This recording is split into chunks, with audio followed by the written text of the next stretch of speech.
तुम भी तबरेज को पसंद करती हो, फिर तुमने ये सोच भी कैसे लिया कि मेरे दिल में तबरेज के लिए ऐसी वैसी कोई सोच भी आ सकती है?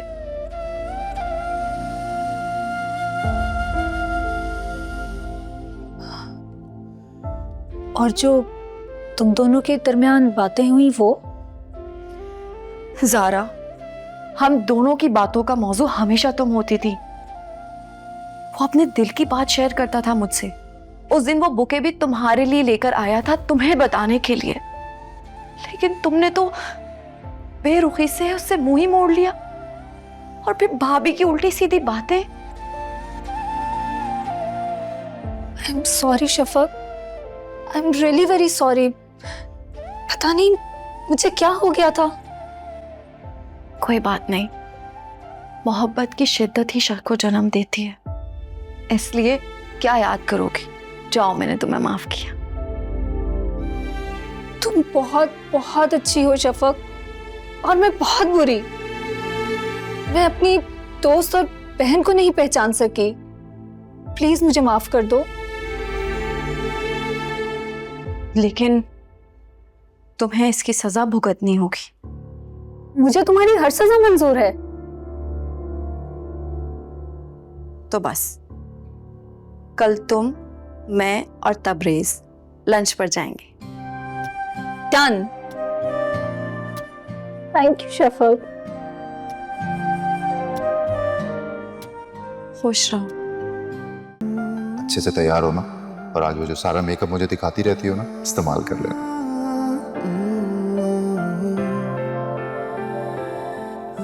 माँ के पास गया था, वहीं बैठ गया।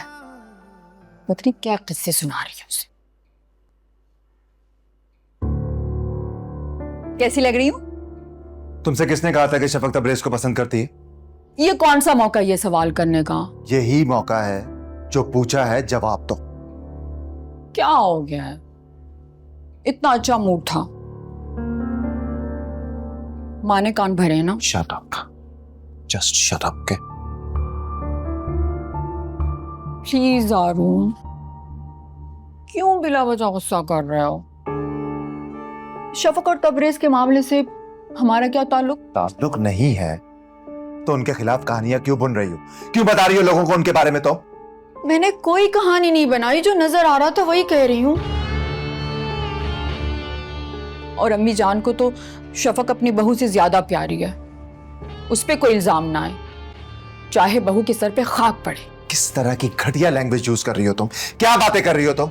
जो पूछ रहा हूं उसका जवाब दो। क्या हुआ ये सब कुछ? तो मैंने कह दिया ना कि मैं किसी के बारे में कोई कहानी नहीं बना रही हूं। अब शफक और तबरेज के दरमियान में जो चल रहा है, दरमियान में कुछ भी नहीं चल रहा। कुछ भी नहीं चल रहा उनके दरमियान। शफक को तो जो तुमने कहा सो कहा। तबरेज तो घर आया मेहमान था, घर आया मेहमान पर तोहमत लगाते, इस तरह से जलील करते उसे। वो घर में बैठ के धड़ल्ले से शफक के साथ रोमांस कर रहा था। मैंने टोका तो मैं बुरी बन गई? बकवास बंद करो, और आइंदा इस तरह की बकवास की ना तुमने तो क्या कर लोगे? हाँ, मारोगे मुझे? मारो! दिमाग खराब हो गया तुम्हारा। शिल्पना मॉल कैसे पहुंच गई? इसे तो मैं मजा चका के रहूंगा। रमेश, अम्मी आप अब तक जाग रही हैं? कहाँ गायब रहते हो बेटा? रात को देर से आते हो और छुट्टी वाले दिन भी चले जाते हो। अम्मी, बॉस मुझ पर बहुत भरोसा करते हैं ना, और एक बहुत इंपॉर्टेंट प्रोजेक्ट स्टार्ट होने लगा है, तो सारी जिम्मेदारियां मेरे कंधे पर हैं। लेकिन छुट्टी वाले दिन तो कम से कम तुम्हें घर पे रहना चाहिए। ड्राइवर भी छुट्टी पे होता है, घर के 10 काम होते हैं। पता मैं फंस जाती हूँ। छुट्टी वाले दिन भी बुला लेते हैं बॉस, लेकिन आप परेशान ना हो, मैं उनको बोलूंगा कि कम से कम छुट्टी वाले दिन तो आराम दें। नहीं, छोड़ो। इनकार करोगे तो बिलावज जो गुस्से ना हो जाए। बस तुम्हें जल्दी से तरक्की दे दें। अच्छा जाओ जाओ, जाकर आराम करो, थक गए होगे। जी, आप भी आराम करें प्लीज।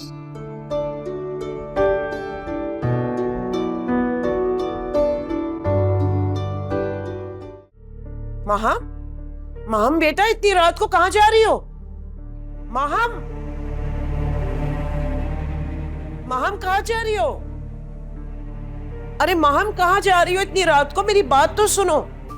माहम बेटा कहाँ जा रही हो? कुछ तो बताओ। माहम इतनी रात में कहाँ जा रही हो? माहम, अम्मी, माहम रुक। अम्मी रुक जा, मैं बात करता हूँ। माहम, ये बाहर कैब में रखवा दो। माहम, कहाँ जा रही है इस वक्त तुम? मैं जहां भी जाऊं तुमसे मतलब।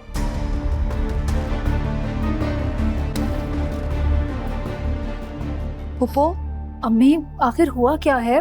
भाभी कहाँ जा रही थी?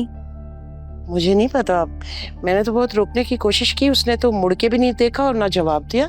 जारून भाई कहाँ है? वो बाहर है माहम के पास। तमाशा मत लगाओ, अंदर चलो, बैठकर बात कर लेते हैं। तमाशा तुम सब लोगों ने बनाया है मेरा।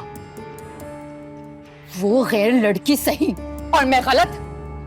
हर रोज अदालत लगा के बैठ जाते हो तुम और मुझे जवाबदेह होना पड़ता है। बस अब बहुत हो गया। आवाज नीचे रखो, बात करनी है अंदर चलकर बात करो। मैंने कैब बुला ली है, मैं जा रही हूँ। और अब इस शर्त पे इस घर में वापस आऊंगी जब तुम उस शफक को इस घर से निकालोगे। मैं उस फसादी लड़की के साथ इस घर में नहीं रह सकती जो मेरे शौहर के कान भरती है और मेरा घर तोड़ना चाहती है। तुमने जाना है ना तो शौक से जाओ, शफक यहाँ से कहीं नहीं जाएगी।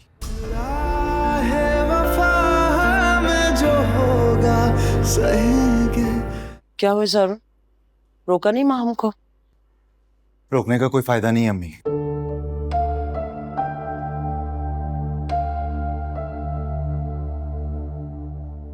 गलत को सही साबित करना चाहती है, रुकने के लिए शर्तें रख रही है मेरे सामने। नहीं तो बेटा ऐसी क्या नौबत आ गई कि उसको घर छोड़ के जाना पड़ा?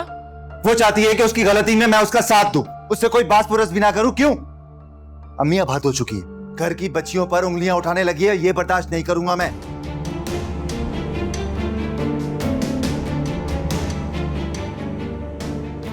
लेकिन बेटा समझाने का भी एक तरीका होता है, यकीनन तुमने गुस्से से कुछ कहा होगा। अम्मी नरमी से समझती है वो बात। अगर वो नरमी से समझती होती तो मुझे गुस्सा करने की कोई जरूरत नहीं थी। और मैं ये बात जानता हूं कि मैं गलत नहीं हूं, इसलिए मुझे किसी का कोई खौफ नहीं है।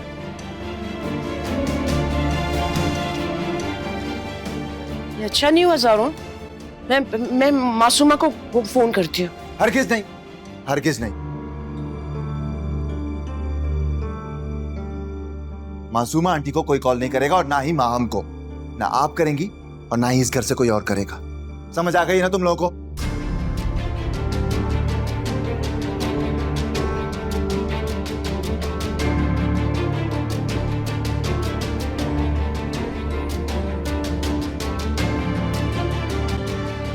पुप्पो, आपने जारून भाई को उस दिन वाली बात बता दी थी क्या? नहीं बताना जरूरी था ना बेटा। लेकिन आप देखे ना, हम दोनों के दरमियान कितना झगड़ा हो गया है। ठीक है ठीक है, तुम परेशान ना हो, मैं जारून को समझाऊंगी, वो कल जाके माहम को ले आएगा। ठीक है।